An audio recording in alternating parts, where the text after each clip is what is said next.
Welcome to Radi Us, our University of Manitoba Radi Faculty of Health Sciences monthly podcast, where you get to catch up on the headlines from the past month and meet our faculty, staff, and learners making news.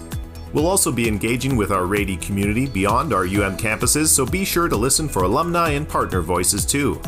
The Roundup for the month of July 2025 includes stories about the rise of hepatitis C in Manitoba, a new study exploring the gendering of sports injuries, and the Biomedical Youth Summer Camp returns to Bannatyne campus, and more. I'm Jonathan Wilson from the Radi Faculty Communications and Marketing team.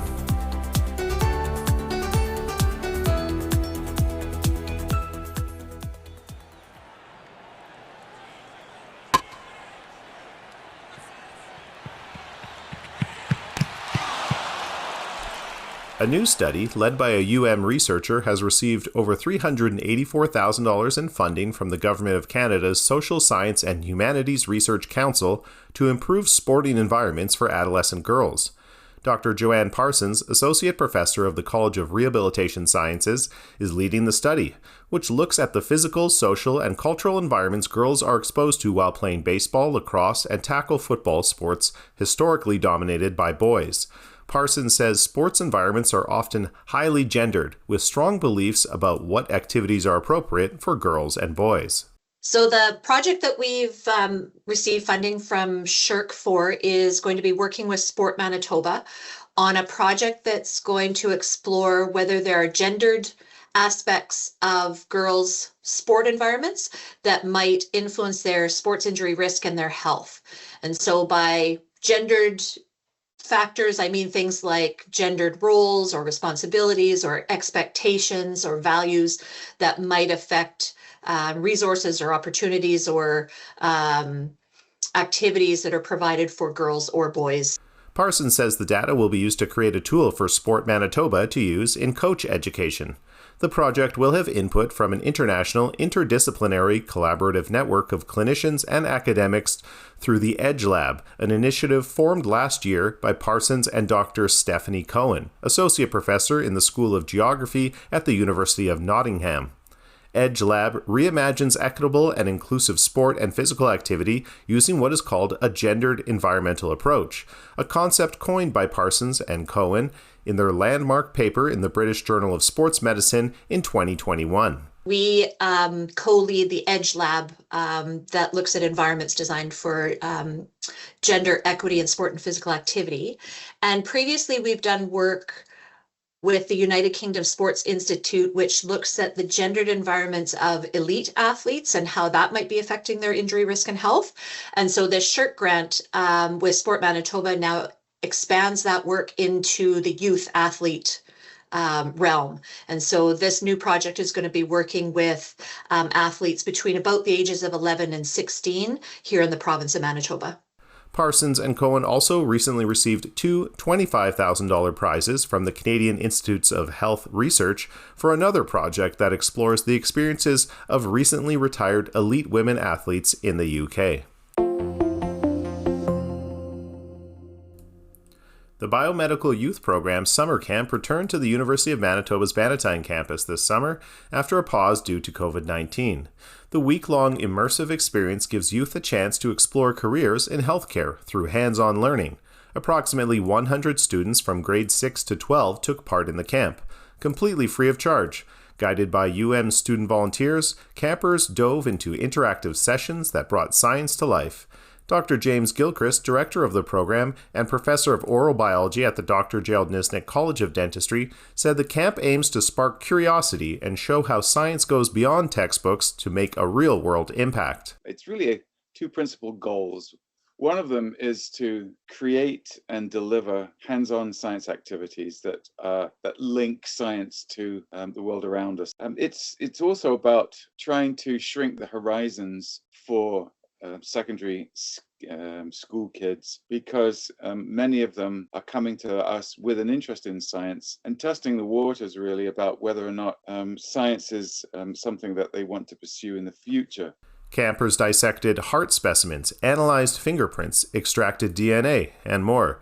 New this year, a session exploring traditional Indigenous medicines and their connection to modern medical practices. Manitoba currently has the highest level of hepatitis C in Canada. An expert from the Max Rady College of Medicine says more people need to understand the risks and get tested. Dr. Kelly Kaida, assistant professor of internal medicine, leads the viral hepatitis investigative unit at He spoke with CTV Morning Live on July 28th, World Hepatitis Day. The number of hepatitis C cases in Manitoba dropped from 2018 to 2020, but there was an upswing in 2021.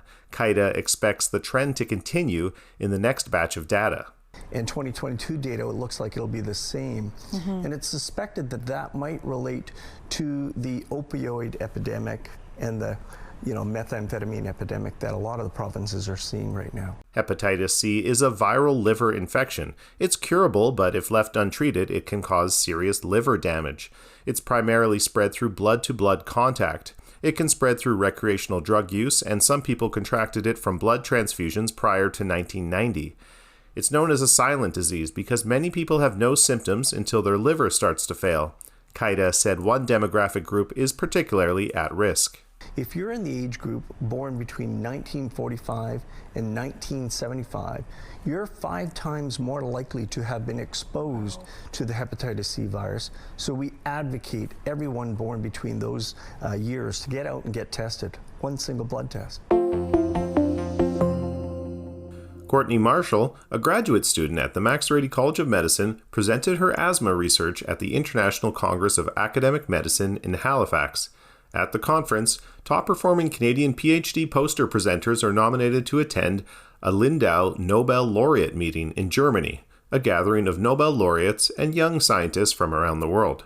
Marshall received 3 awards, including a nomination to travel to attend the Lindau meeting. It was a very surreal moment. I was so overwhelmed with emotions, I would say, to be recognized by such a prestigious award and a group of people, to just have them recognize the hard work that I do and the passion that I have for my research. So it was just a very validating moment. I think just the chance to go there and get some perspective from both the Nobel laureates and other students, because these fellow students will one day be my colleagues, who I can potentially collaborate with. And it's exciting, and I cannot wait.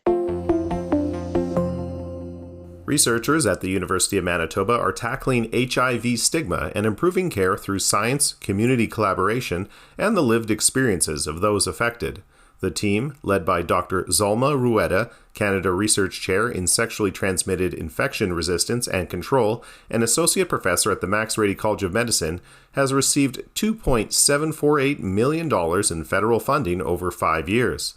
In 2022 and 2023, Manitoba recorded its highest ever number of HIV diagnoses. So it disproportionately affects women, people experiencing houselessness.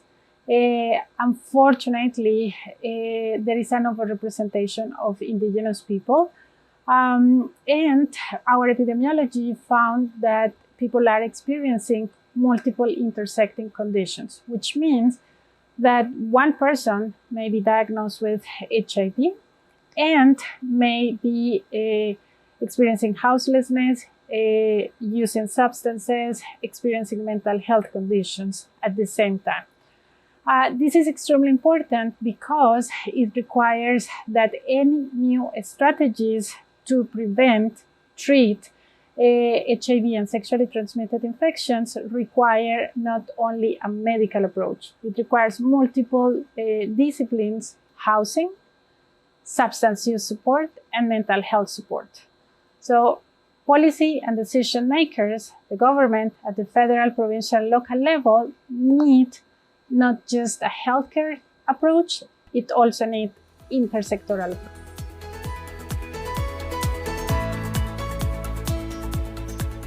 Thanks for joining us today. What did you think? Send us your ideas and feedback to radymarketing@umanitoba.ca. Read more about this episode's stories by visiting our UM Today Rady Network news site at news.umanitoba.ca/network/Rady Faculty of Health Sciences.